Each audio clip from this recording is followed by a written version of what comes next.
नमस्कार। हमारा आज हम बात करते हैं उत्तर वैदिक काल की। हमने जो पिछली कक्षा में बात की राजनीतिक संगठन, अब हम बात करते हैं उत्तर वैदिक कालीन विशेषताओं में। उत्तर वैदिक कालीन विशेषताओं में अब हम बात करेंगे उत्तर वैदिक कालीन विशेषताएं। इन विशेषताओं में हम बात करेंगे आज। हमने पिछली कक्षा में बात की उत्तर वैदिक कालीन विशेषताओं में राजनीतिक संगठन की। अब हम आज बात करेंगे सामाजिक, आर्थिक और धार्मिक।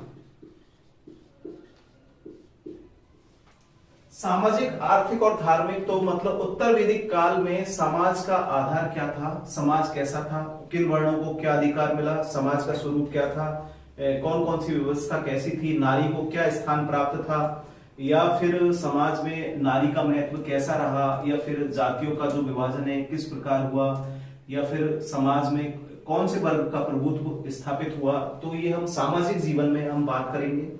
ऋग्वेदिक, उत्तर वैदिक काल के आर्थिक जीवन में हम की उनका आर्थिक आधार, जैसे प्रारंभिक ऋग्वेद में हमने पढ़ा कि उनका आर्थिक जो व्यवहार था वो कृषि और पशुपालन पर आधारित था। मुद्रा की इकाई जो है वस्तु विनिमय थी, लेकिन यहाँ पर जो है मापतोल की इकाइयों का भी जो उल्लेख होता है तथा धातु का प्रयोग होने के कारण जो है कृषि जो प्रणाली है वो उन्नत अवस्था में थोड़ी मिलती है। और धार्मिक आधार में हम जैसे प्रारंभ में जो बात की थी ऋग्वेदिक काल में कि इंद्र, वरुण जो है प्रकृति के देवता है उनको भी महत्व प्राप्त था, जिसमें 3 प्रकार के देव हमने बांटे, पार्थिव देव, अंतरिक्ष देव और आकाशीय देव। लेकिन यहाँ पर जो है अवतारवाद की जो संकल्पना हुई और ब्रह्मा विष्णु महेश जो है त्रिमूर्ति की संकल्पना तथा यज्ञ, कर्मकांड, वेद और महायज्ञों का जो है इनके धार्मिक जो जीवन है उसमें नाम मिलता है। और संस्कारों का भी जो है वृद्धारण्यक जैसे 16 संस्कार जो मनुष्य के जीवन से लेकर मृत्यु तक चलते हैं, उन संस्कारों के बारे में जानकारी मिलती है। अब हम उत्तर वैदिक काल के सामाजिक जीवन के बारे में बात करते हैं। तो उत्तर वैदिक काल का सामाजिक जीवन, तो हम उत्तर वैदिक काल के सामाजिक जीवन को आपको हम बताते हैं कि उत्तर वैदिक काल का सामाजिक जीवन कैसा था। तो उत्तर वैदिक काल में सामाजिक जीवन, उत्तर वैदिक काल का सामाजिक जीवन कैसा था। उत्तर वैदिक काल में है जो है गोत्र व्यवस्था, गोत्र व्यवस्था का प्रचलन हुआ।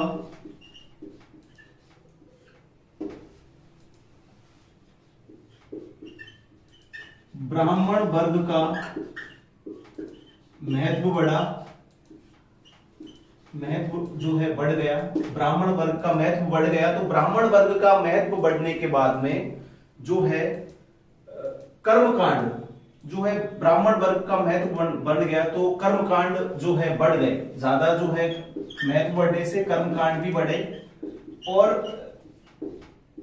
उत्तर वैदिक काल में कहा गया है कि ब्राह्मणों ने भी अपने जो कर्मकांडों के लिए, काफी जो ब्राह्मण है खाली जो शिक्षा प्राप्त करते थे अपनी आय के लिए, कर्मकांड बढ़े तो कर्मकांड बढ़ने से जो है लोगों ने मतलब अपने जो कर्मकांड बढ़ने के लिए आय के स्रोत बन गए, वो उन कर्मों को करते थे कि उनसे उनकी आय का जो है स्रोत बने।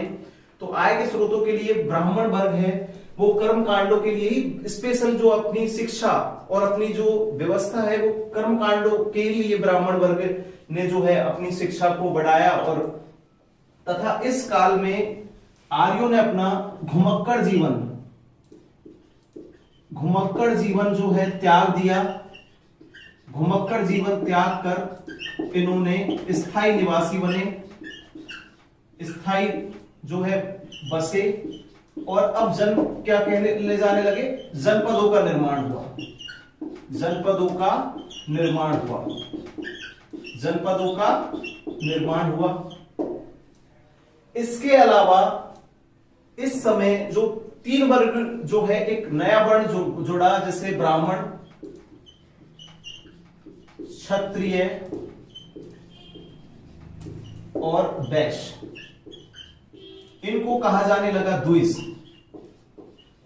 इनको द्विज कहा जाने लगा। और एक नया वर्ग है शूद्र वर्ग जुड़ा, जिसको वेद पाठ सुनने का अधिकार नहीं था, सुनने का अधिकार नहीं था, अधिकार नहीं मिला। शूद्र वर्ग जुड़ा। यहां पर जो ऋग्वेदिक काल में हमने बात की, स्त्रियों को एक अच्छा अधिकार प्राप्त था, लेकिन यहां पर स्त्रियों की दशा में जो है परिवर्तन आया। स्त्रियों की दशा थोड़ी जो है कमजोर हुई, स्त्री दशा घटी, स्त्री दशा जो है कमजोर हुई। बहुविवाह प्रचलन हुआ। बहुविवाह मतलब बहुत सारे, पहले जो है ऋग्वेदिक काल में एकल विवाह था, लेकिन यहां पर बहुविवाह जो है प्रचलन में आए। इसके अलावा कुछ स्त्री गार्गी और मैत्रेयी का भी जो है उल्लेख हुआ। गार्गी और मैत्रेयी जो है विदुषी स्त्रियों के जो है नाम मिलते हैं। इस समय जो है वर्ण व्यवस्था जो है कम, वर्ण व्यवस्था है वो है सुदृढ़ हुई, लेकिन परिवर्तन का अधिकार था, परिवर्तन का अधिकार मिला, परिवर्तन का अधिकार था, जिसका जो है साक्ष्य मिलता है विश्वामित्र जो थे, विश्वामित्र थे, पहले क्षत्रिय थे, बाद में ब्राह्मण बन गए, बाद में ब्राह्मण बन गए। इसके अलावा इस काल में, सामाजिक जीवन में इस काल में ज्ञात होता है अनुलोम, अनुलोम उच्च वर्ग का पुरुष, उच्च वर्ग का पुरुष और निम्न वर्ग की कन्या, निम्न वर्ग की कन्या। अनुलोम विवाह और प्रतिलोम, प्रतिलोम निम्न वर्ग की कन्या, निम्न वर्ग की कन्या और उच्च वर्ग का पुरुष। अनुलोम और प्रतिलोम जो है विवाह जो है परिवर्तन में आए। कुछ कर्तव्य केवल जो है शूद्रों के लिए, कुछ कर्तव्य जो है, कुछ कर्तव्य शूद्रों के लिए ही निर्धारित थे, मतलब जो छोटे कार्य जो करेंगे, कुछ कर्तव्य है शूद्रों के लिए ही निर्धारित थे। इसके अलावा जो विवाह है, इसमें विवाह के 8 प्रकार, विवाह के 8 प्रकार बताए, जिनमें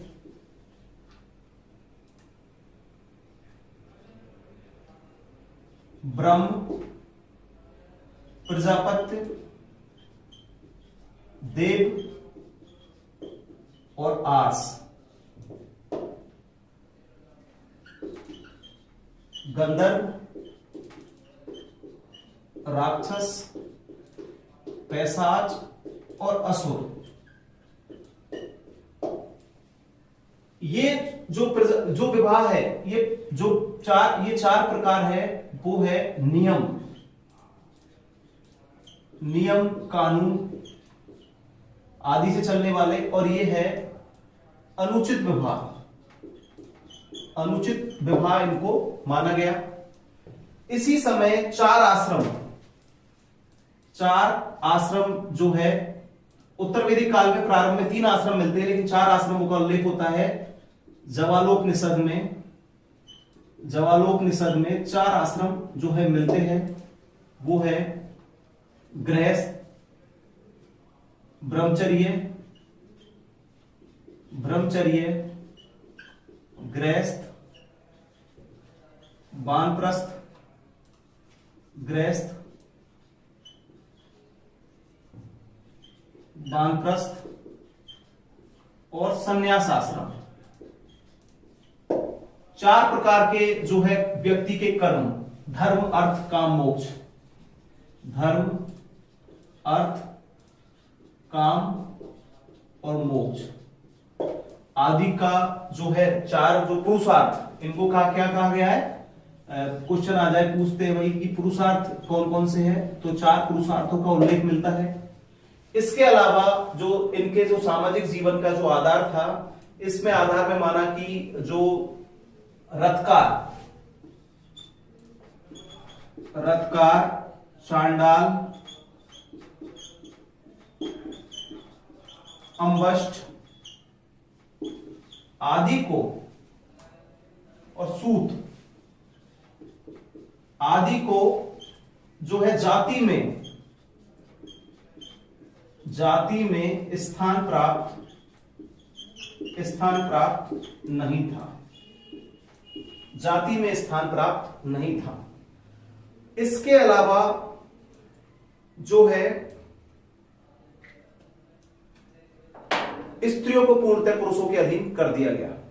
अब हम बात करते हैं ऋग्वेदिक काल के सामाजिक जीवन की, कि ऋग्वेदिक काल का सामाजिक जीवन कैसा था। तो ऋग्वेदिक काल के सामाजिक जीवन में हम बात करते हैं, ऋग्वेदिक काल में जो सामाजिक जीवन है वो प्रारंभ करते हैं। तो ऋग्वेदिक काल के जो व्यक्ति थे, ऋग्वेदिक काल के जो है उत्तर वैदिक काल, तो उत्तर वैदिक काल के जो व्यक्ति थे उनका सामाजिक जीवन कैसा था। तो उत्तर वैदिक काल में सबसे पहले देखिए घुमक्कड़ जीवन इन लोगों ने त्याग दिया, और घुमक्कड़ जीवन त्याग कर ये लोग स्थायी बस गए।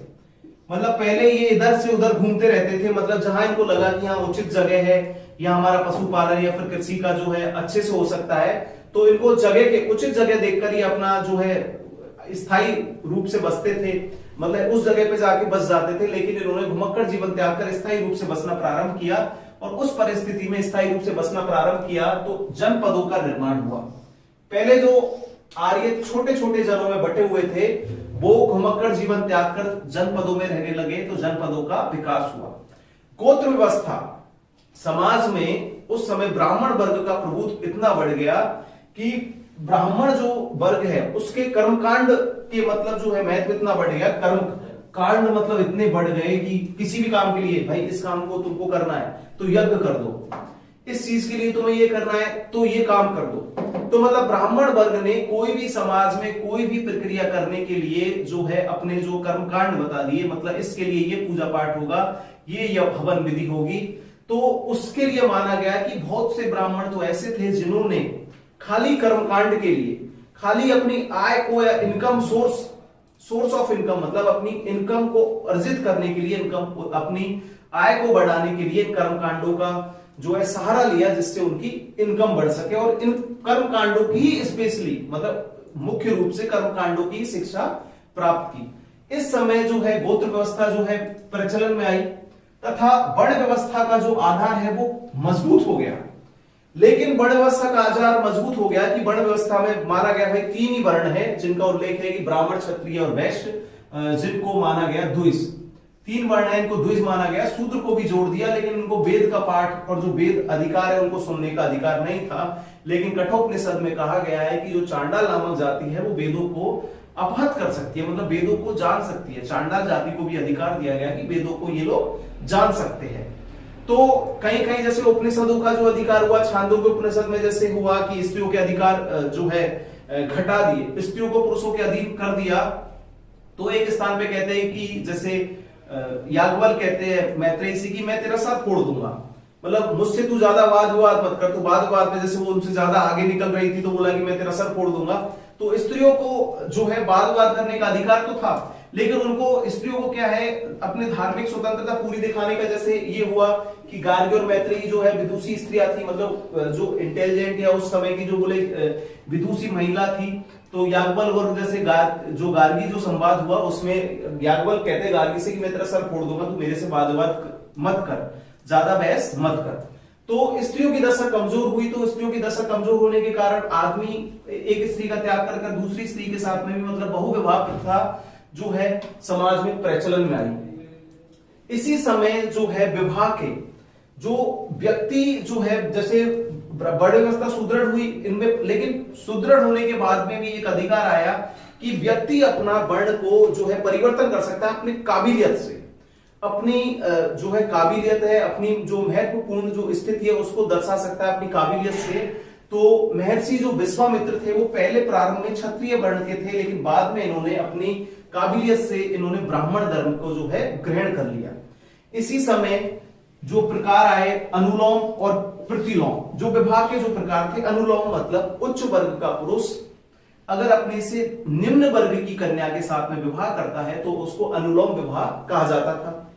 प्रतिलोम विवाह होता था कि उच्च वर्ग की कन्या अपने से निम्न वर्ग के पुरुष के साथ में विवाह करती है तो उसको प्रतिलोम विवाह कहा जाता था। इनसे उत्पन्न जो पुत्र है वो अलग अलग जातियों में या फिर उनका कोई अलग विभाजन उनका कर दिया जाता था, उनको निम्न या फिर निकृष्ट जो है उस जाति में उनको शामिल किया जाता था।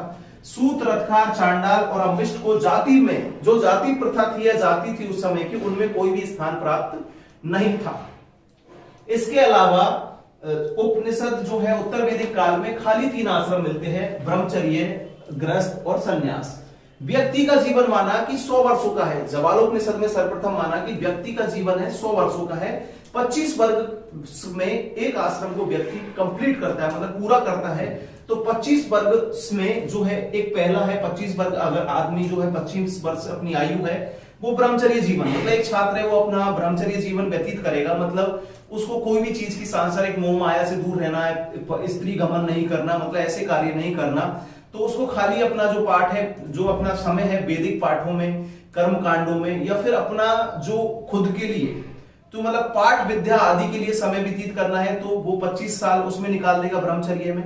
उसके बाद में व्यक्ति को शादी करने के बाद में अपना है जो गृहस्थ जीवन जीना है, जिसमें व्यक्ति अन्य जो कर्तव्य है अपने जो पितृ एक ऋणों से जो मुक्ति मिलती है उन ऋणों से मुक्ति मिल जाएगी, उसको गृहस्थ जीवन में जाएगा। तो उसके बाद में वानप्रस्थ मतलब जंगल की तरफ चला गया और संन्यास जीवन धारण कर लिया। तो 4 प्रकार के जो इनका उल्लेख होता है इसमें जो आश्रम है, व्यक्ति के 4 पुरुषार्थ बताए हैं। पुरुषार्थ मतलब धर्म, 4 पुरुषार्थों का उल्लेख होता है उत्तर वैदिक काल में। धर्म, अर्थ, काम, मोक्ष।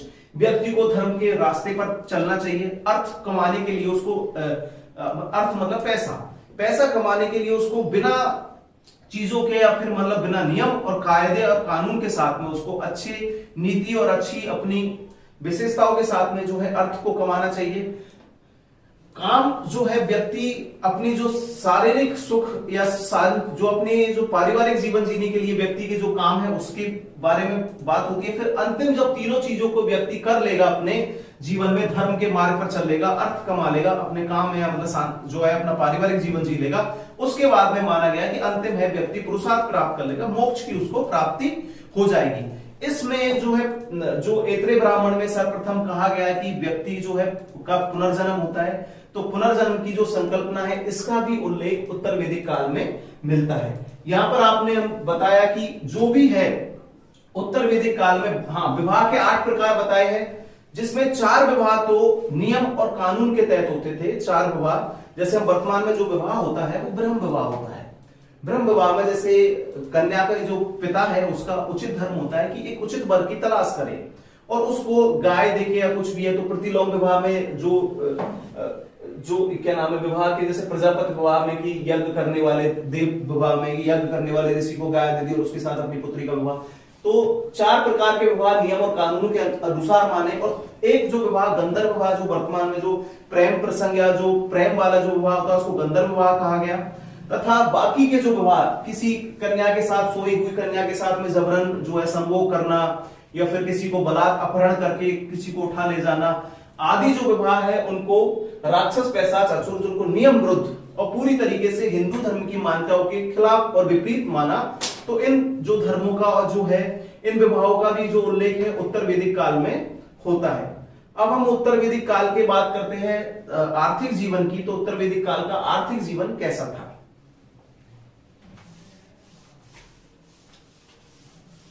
उत्तर वैदिक काल का आर्थिक जीवन,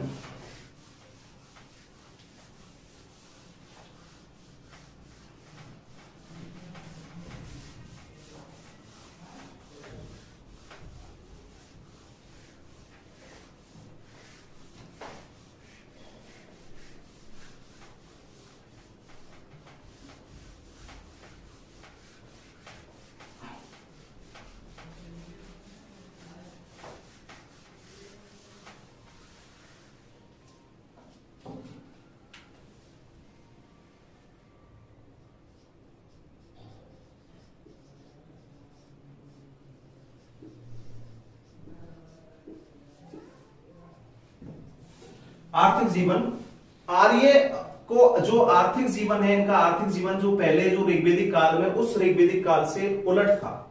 इस समय देखो लोहे का प्रयोग हो गया, तो जो आर्यों ने अपनी जो कृषि करने के लिए लोहे के अलग अलग धातु का प्रयोग करना प्रारंभ किया। आर्य जो स्थायी रूप से बसने लगे, तो स्थायी रूप से बसने लगे तो उन्होंने खेती की। जैसे स्थायी रूप से बसने का मतलब, जैसे वर्तमान में हम रहते हैं तो हमने अपना खेत बनाया, उस खेत को हम अच्छे से देखभाल करेंगे, उसमें खाद बीज जो भी है, उस खेत को जरूरत के लिए नहर पानी जो भी व्यवस्था है उसको करवाएंगे। तो इनकी जो कृषि है उसमें जो है मुख्य रूप से परिवर्तन आया, कृषि प्रणाली है जो सुधार रूप में मिलती है। तथा इन्होंने आर्यों ने फिर उत्तर वैदिक काल में जो पहले वस्तु विनिमय था, इस समय भी जो व्यवहार था वो वस्तु विनिमय व्यवहार था, लेकिन इन्होंने जो है निष्क शतमान आदि कुछ है इकाइयां मिलती है मापतोल की, तथा स्वर्ण और चांदी के जो सिक्के हैं उनका भी मिलना होता है, तथा अतरंजी खेड़ा में जो है लोहे के बड़े बड़े बने हुए फाल मिलते हैं। तो इन्होंने स्थायी रूप से बस गए, तो इन्होंने आर्य स्थायी रूप से बसे। देखिए स्थायी रूप से बसे और कृषि व पशुचारण पर ध्यान दिया। कृषि और पशुचारण पर ध्यान दिया, मुख्य रूप से कृषि और पशुचारण पर ध्यान दिया। इसके बाद में लौह तकनीक विकसित हुई। लौह तकनीक विकसित, कृषि में सुधार। लौह तकनीक विकसित होने से कृषि में सुधार, कृषि सुधार। हल्का जो फाल है वो मिला, हल्के फाल को बोला जाता था प्रवीर दंत।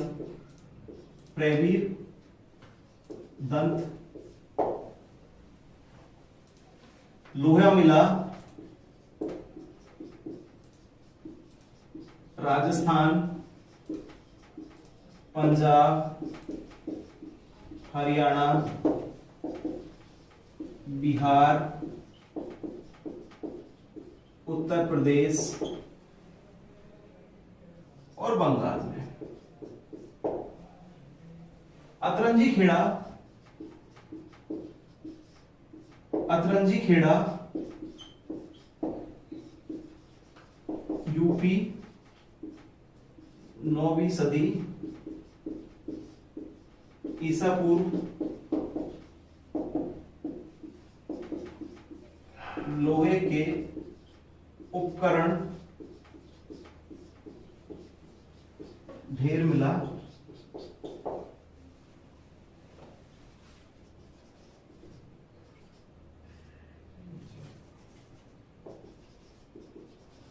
विनिमय, वस्तु विनिमय था,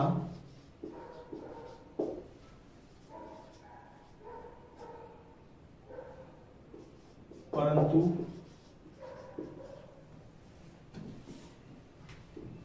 निष्क शतमान पाद ब्रेशनल तोल माप इकाई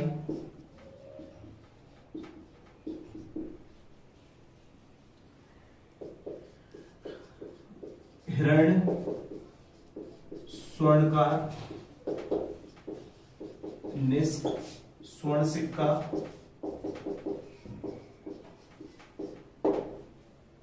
आदि का जो है ज्ञात होता है। एक विशेष प्रकार के मृदभांड चित्रित धूसर मृदभांड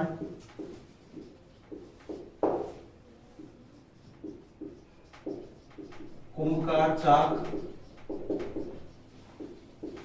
कुलाल चाक मिला है। नहर व कुएं भी प्राप्त हुए। कृषि उपकरण मिलते हैं।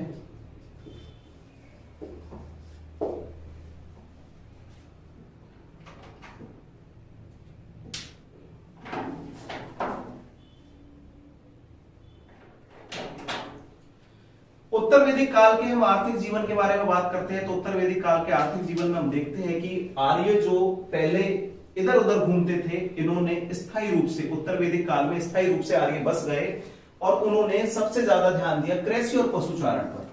स्थायी रूप से बस गए तो इन्होंने सबसे ज्यादा ध्यान दिया अपना कृषि की, इनको लगा कि अब हम बच गए तो कृषि और पशुचारण इन्होंने सबसे ज्यादा विकास किया। इसी समय भारत में एक नवीन परिवर्तन हुआ और नवीन परिवर्तन हुआ लोह तकनीक के विकास होने के। अगर भारत में जैसे क्वेश्चन आता है कि लोहे का सबसे पहले जो विकास या लोहा कहां मिलता है तो उत्तर वैदिक कालीन संस्कृति में लोहे के साक्ष्य मिलते हैं। तो लोह तकनीक का विकास होने से कृषि में सुधार हुआ। कृषि में सुधार हुआ तो पहले जो लोग हल के जो लकड़ी के बने हुए हल या फिर लकड़ी के जो उपकरण या फिर कैसे भी वो उपकरणों का प्रयोग करते थे, उसके लिए हल्के लोहे के हल्के फाल जो मिलते हैं कि हल्के फाल को जो है हल्का फाल जो मिलता है उसको प्रवीर दंत जो है कहा जाता था। तो हल्के फाल से जो जमीन में अंदर तक जो कृषि को बोने के लिए जमीन को अंदर तक भी जोत कर तो अच्छी उपयुक्त जो है कृषि प्राप्त करने के लिए जौ को यव तथा हल को सीर कहा जाता था। हल जौ को जो है यव कहा जाता था और हल को सीर। और आर्य में जो पहले जो फसल उगाते थे गेहूं और जौ या फिर इनका जो पूरी तरीके से जो विभाजन था, मतलब कुछ ही फसल थी, अब इन्होंने फसलों का दायरा भी बढ़ा। नहर तकनीक और कुएं के निर्माण के भी जो है इनके साक्ष्य मिलते हैं। तथा इनका जो व्यापार था उत्तर वैदिक कालीन आर्यों का जो व्यापार था, पहले जो है ऋग्वेदिक काल में भी वस्तु विनिमय व्यापार था और उत्तर वैदिक काल में भी व्यापार था। वस्तु मतलब इस वस्तु के बदले में दूसरी वस्तु को लेना। तो वस्तु विनिमय व्यापार के अलावा इनके जो है व्यापार मिलता है, लेकिन निष्क शतमान पाद कृष्णल जो है इकाई है वो तोल और माप की इकाइयों के बारे में भी उत्तर वैदिक काल में जानकारी मिलती है। इसके अलावा हिरण्य जो है सोने का काम करने वाला है, हिरण्य कहा जाता था उसको। और निष्क जो है स्वर्ण सिक्का माना जाता था। कारसापण चांदी का सिक्का और काकड़ी जो है तांबे के सिक्का का भी उत्तर वैदिक काल में जानकारी मिलती है। इसके अलावा उत्तर वैदिक काल में जिन धातुओं में कब सबसे पहले उत्तर वैदिक काल में प्रयोग हुआ उसमें है तांबा प्रमुख है। और सतपथ ब्राह्मण में जो सूदखोर होता था, सूदखोर मतलब कर्जा देता था व्यक्ति को, उसको कुशी दिन कहा जाता था सतपथ ब्राह्मण में। यहां पर एक प्रकार के जो भांड मिले हैं, जैसे सभ्यता में अलग अलग मिले हैं, जैसे कहीं सभ्यता में मिले उत्तरी काली चमकीली मृद भांड, काले मृद भांड, उत्तरी लाल मृद भांड। तो यहाँ पर जो मृद भांड मिले हैं उत्तर वैदिक काल में उनको चित्रित धूसर, एग्जाम में आता है क्वेश्चन कि चित्रित धूसर मृद भांड कहां मिलते हैं, तो उत्तर वैदिक कालीन संस्कृति में चित्रित धूसर मृद भांड प्राप्त हुए। यहां से सबसे पहले कुम्हार का चाक, जो चाक होता है जिसपे मिट्टी के बर्तन बनाए जाते हैं, घड़े या जो भी मिट्टी के बर्तनों का निर्माण किया जाता है, कुम्हार चाक और कुलाल चाक का जो सबसे पहले साक्ष्य मिलता है वो उत्तर वैदिक काल में प्राप्त होता है। इसके अलावा उत्तर प्रदेश जो यहाँ पर लोह तकनीक या लोहा मिलता है, तो लोहे का जो मिलने का है राजस्थान, पंजाब, हरियाणा, बिहार, उत्तर प्रदेश और बंगाल, इन स्थानों पर उत्तर वैदिक काल में लोहे के मिलने के जो साक्ष्य है वो प्राप्त होते हैं। लोहे का सबसे बड़ा ढेर 900 ईस्वी ईसा पूर्व जो है लोहे के सबसे ज्यादा उपकरण या लोहे का जो ढेर है उत्तर प्रदेश के अतरंजी खेड़ा से प्राप्त होता है। एग्जाम में आता है क्वेश्चन की सबसे ज्यादा जो लोहा कहाँ मिलता है, तो लोहे का कहाँ मिला, तो अतरंजी खेड़ा में लोहे के सबसे ज्यादा ढेर मिले। लोहे के सबसे ज्यादा उपकरण कहाँ मिले, अतरंजी खेड़ा में। तो अब हमने देखा कि उत्तर वैदिक काल का आर्थिक जीवन कैसा था। तो उत्तर वैदिक काल में बताया कि हमने यहाँ पर स्थायी रूप से आर्य बसे, तो कृषि और पशुपालन पर इन्होंने ज्यादा ध्यान दिया। लोह तकनीक विकसित हो गई तो कृषि में सुधार हुए, लोहे के जो है उपकरण बनाने लगे जिनसे जमीन में अच्छे से खेती हो सके, निराई गुड़ाई बुवाई जो भी जो काम करने के लिए लोहे के उपकरणों का जो है प्रयोग होने लगा। तथा अतरंजी खेड़ा से जो है लोहे के ज्यादा उपकरण मिले। जो मृदभांड मिलते हैं इस समय चित्रित धूसर, इस संस्कृति को जो उत्तर वैदिक कालीन जो संस्कृति है इसको चित्रित धूसर मृदभांड संस्कृति भी कहा जाता है, क्योंकि यहां से मिले हुए सारे बर्तन कौन से मिले, चित्रित धूसर। धूसर मतलब भूरे रंग के बर्तन जिन पे चित्र बने हुए, कलाकारी, जैसे हम कभी मटकी खरीदते हैं, कोई भी किसी पे घोड़ा बना हुआ, ऊंट बना हुआ, तो ऐसे चित्रित कोई चित्र जिन पे बनाया हुआ कुलाल चाक और जो कुम्हार का जो चाक है उसके भी अवशेष उत्तर वैदिक काल से प्राप्त होते हैं।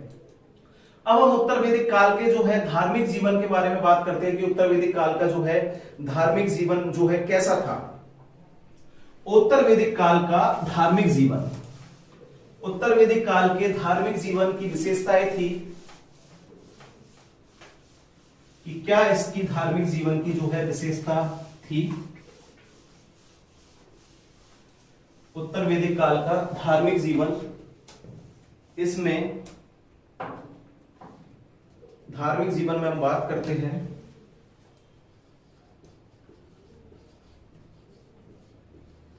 धार्मिक जीवन।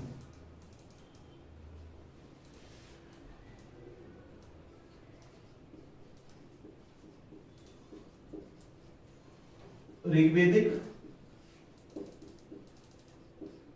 देवताओं का महत्व जो है घट गया।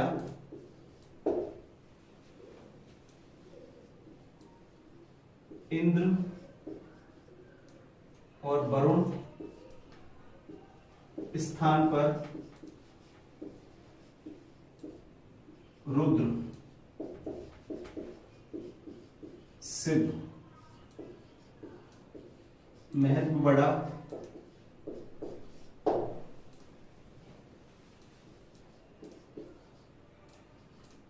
देवता संख्या में वृद्धि,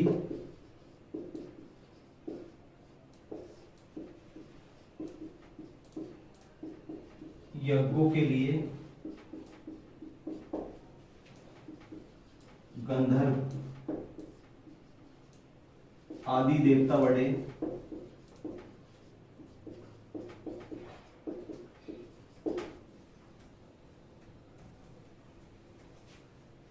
देवता बढ़े जो सहायक थे, सहायक देवता थे।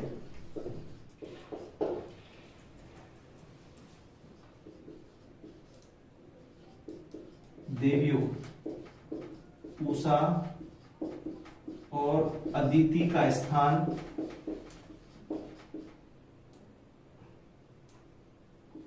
अप्सरा और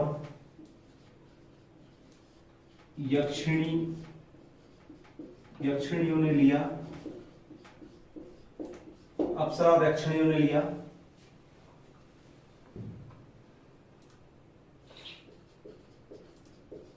अवतारवाद की संकल्पना अभिभूत हुई। बराह अवतार उल्लेख, बराह अवतार का उल्लेख।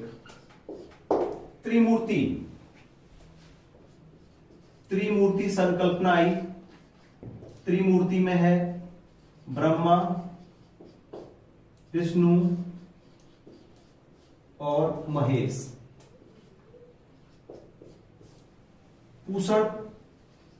पूषण है पशुओं का देवता बन गया। अब पहले रुद्र था, अब पूषण पशुओं का देवता।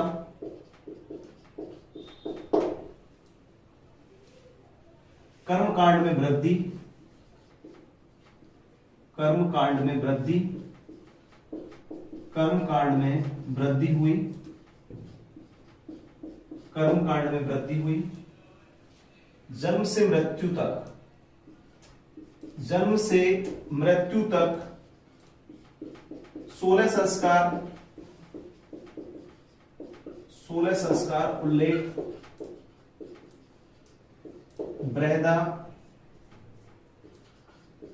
बृहदारण्यक,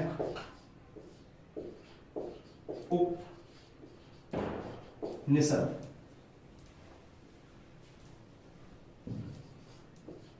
मुंडकोपनिषद,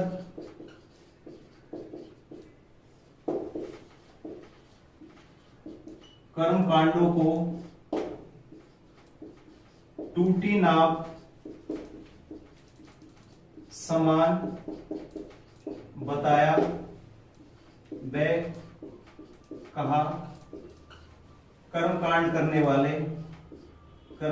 वाले जन्म और मृत्यु को बार बार प्राप्त होते हैं। जन्म व मृत्यु को बार बार प्राप्त होते हैं।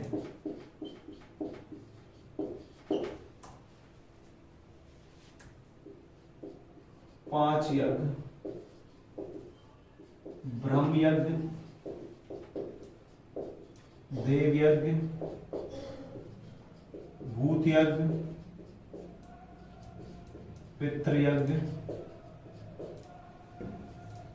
और पुरुष यज्ञ, और पुरुष यज्ञ का उल्लेख होता है। अब हम बात करते हैं उत्तर वैदिक कालीन धार्मिक जीवन की। जो आपके सामने देखो बोर्ड पे उत्तर वैदिक कालीन धार्मिक जीवन पूरा आपके सामने है कि उत्तर वैदिक काल का धार्मिक जीवन कैसा था। तो उत्तर वैदिक कालीन धार्मिक जीवन की हम बात करते हैं तो उत्तर वैदिक कालीन धार्मिक जीवन में हम देखते हैं सबसे पहले इस समय जो पहले जो ऋग्वेदिक देवता थे, तो उन ऋग्वेदिक देवताओं का जो ऋग्वेदिक देवता मैंने बताया था कि पृथ्वी के देवता, आकाश के देवता, अंतरिक्ष के देवता, तो इन देवताओं का, ऋग्वेदिक देवताओं का जो है महत्व घट गया। इन देवताओं का स्थान जो है अलग अलग गंधर्व देवों ने, मतलब यज्ञ कर रहे तो एक गंधर्व का दूसरा गंधर्व, मतलब जो पहले देखो मैंने ऋग्वेदिक काल में बताया कि देवता कितने थे, 33 प्रकार के देवों में देवताओं को बांटा गया। लेकिन वर्तमान में हम संकल्पना करते हैं, गुप्त काल में बताया कि देवी देवताओं को कितना करोड़ कर दिया, 33 करोड़, 33 से बढ़ाकर सीधा 33 करोड़ कर दिया। तो देवी देवताओं की जो संकल्पना है ब्राह्मणों ने कर्मकांड या कहीं ना कहीं इन चीजों से जुड़े होने के कारण जो ऋग्वेदिक काल में तो देवताओं का जो ऋग्वेदिक देवता है उनका जो महत्व घट गया। उनके स्थान पर जैसे वरुण है, इंद्र है, उनका जो स्थान है अब ले लिया शिव शंकर भगवान ने या फिर विष्णु भगवान ने और ब्रह्मा ने। तो इनके जो है इंद्र वरुण का जो स्थान है अब शिव शंकर ने या प्रजापति ने, रुद्र जो शिव शंकर को कहते हैं रुद्र त्रयंबक, उन भगवान ने इनका जो है स्थान ले लिया। इस ऋग्वेदिक काल में जो पहले जो देवी थी, जो प्रमुख देवी थी उषा, जो सूर्य से जो रोशनी आती है उसकी उषा देवी थी। अदिति जो है चारों तरफ फैला हुआ जो प्रकाश है उसकी देवी थी अदिति। उषा जो शाम की देवी, सांझ की देवी माना जाता था। उषा और अदिति का जो स्थान घट गया उसकी जगह ले ली अब उषा और अदिति की अप्सरा और यक्षिणियों ने। अप्सराएं जैसे तुमने देखा होगा कि इंद्र की बहुत सारी अप्सराएं हैं तो सुंदर सुंदर महिलाओं का, इनका स्थान सुंदर सुंदर महिलाओं ने, यक्षिणी जो अलग अलग जो रूपों में भेषों में जो घूमती थी उन यक्षिणियों ने इन चीजों का जो है, दो देवियों की जगह बहुत सारी अप्सराएं और यक्षिणियां आ गई। तथा इस समय जो है अवतारवाद की संकल्पना की जाने लगी। अवतारवाद का जो है महत्व बढ़ गया कि अवतार किसने लिया, विष्णु भगवान ने अवतार लिया, वराह अवतार, जिन्होंने 3 चरणों में पृथ्वी को नाप दिया पूरी। जैसे अवतार में क्या हुआ कि राजा बलि थे तो राजा बलि को अपने दान पर बहुत ही ज्यादा, राजा बलि को अपने दान पर बहुत ज्यादा वो था कि मैं दान देता हूं तो मेरे बराबर दानी कोई नहीं है। तो राजा बलि का दान वाला जो घमंड तोड़ने के लिए विष्णु भगवान ने अवतार लिया वराह का।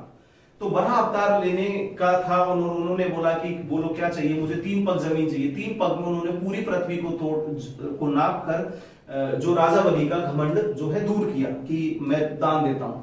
तो अवतारवाद की जो संकल्पना है उसका जो है उत्तर वैदिक काल में जो है अभिभूत हुई। उसके अलावा देवताओं की संख्या में जो है वृद्धि हुई, तो गंधर्व आदि जो देवता है वो बढ़े। इसी के साथ में जो त्रिमूर्ति की जो संकल्पना, ब्रह्मा, विष्णु और महेश, मतलब पृथ्वी की जो उत्पत्ति है, धरती की उत्पत्ति माना कि भाई ब्रह्मा के हाथों से जो है धरती की उत्पत्ति हुई है और विष्णु भगवान इसके जो है प्रजापालक है। जो प्रकृति पे जो भी मनुष्य जीव है, जो भी रह रहा है उसका पालन पोषण किसके माध्यम से होगा, विष्णु भगवान के माध्यम से।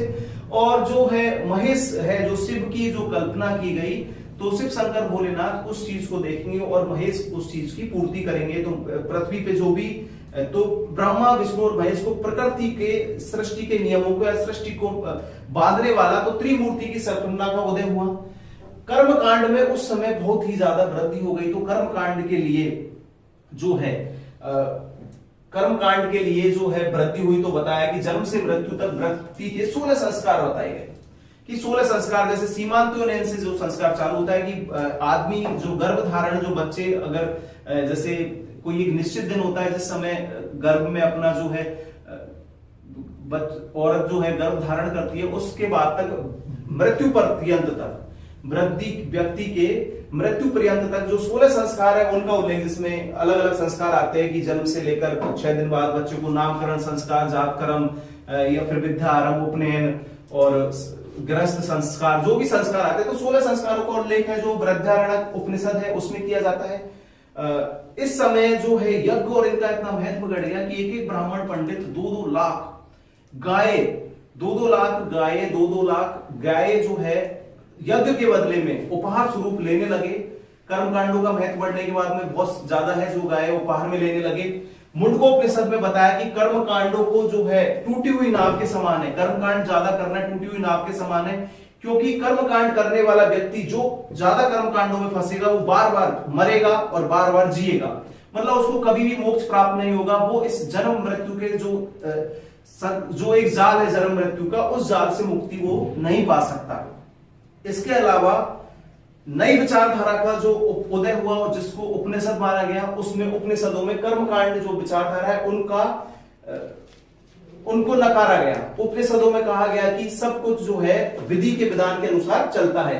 5 प्रकार के यज्ञ बताए कि ब्रह्म यज्ञ, व्यक्ति को ब्रह्म यज्ञ करना चाहिए, देवताओं को जो है यज्ञ आह्वान करना चाहिए, भूत यज्ञ करना चाहिए, पितृयज्ञ, पशु पक्षियों को जो चारा वारा, पुरुष यज्ञ करना चाहिए जिससे, और पितृयज्ञ में जैसे हम तर्पण करते हैं, श्राद्ध पक्ष जो होता है पितरों का तर्पण, आदि के जो 5 प्रकार के यज्ञ जो है उत्तर वैदिक काल में बताए गए। अतः हमने बात की उत्तर वैदिक काल के धार्मिक जीवन की कि अवतारवाद बढ़ा, ऋग्वेदिक देवताओं का महत्व बढ़ा, त्रिमूर्ति की संकल्पना बढ़ी। जैसे मुख्य है कि अवतारवाद की जो सबसे पहले संकल्पना आती है तो किस में आती है, तो ये आता है कि उत्तर वैदिक काल में सबसे पहले अवतारवाद बढ़ा। इसके बाद में आता है कि सबसे ज्यादा मुंडकोपनिषद में टूटी हुई नाव कर्मकांडों को किसमें बताया गया, मुंडकोपनिषद में सबसे पहले आता है कि त्रिमूर्ति की संकल्पना कहाँ आती है, तो उत्तर वैदिक काल में। इसके अलावा जैसे 16 संस्कारों का उल्लेख कहाँ होता है, तो बृहदारण्यक में जो है 16 संस्कारों का होता है। अप्सरा और यक्षिणी इस उत्तर वैदिक काल में आई। तो अब हमने आज हमारी जो क्लास थी तो उसमें हमने बात की, पहले जो क्लास थी उसमें हमने बात की उत्तर वैदिक काल के राजनीतिक जीवन की, अब हमने बात की सामाजिक, आर्थिक और धार्मिक जीवन की। अब हम अगली कक्षा में बात करेंगे जो महाजनपद काल, क्योंकि अब जन थे, उत्तर वैदिक काल में जो आधार था वो जन था। अब हम अगली क्लास में बात करेंगे, जनपद थे तो अब हम बात करेंगे ये जनपद ही बड़े हो गए और इनका नाम हो गया महाजनपद। और हम महाजनपदों की बात करेंगे और महाजनपदों में बात करेंगे हर्यक वंश, हर्यक वंश या फिर बोले तो मगध साम्राज्य का उत्कर्ष, मगध साम्राज्य का उत्कर्ष, कि इन जनपदों के बाद में, महाजनपदों के बाद में हर्यक वंश का जो था, तो हर्यक वंश के जो संस्थापक थे वो मगध पे शासन किया और मगध का किन्होंने कैसे उस समय उत्कर्ष हुआ। तो अब अगली कक्षा में इस पे बात करेंगे और जय हिंद।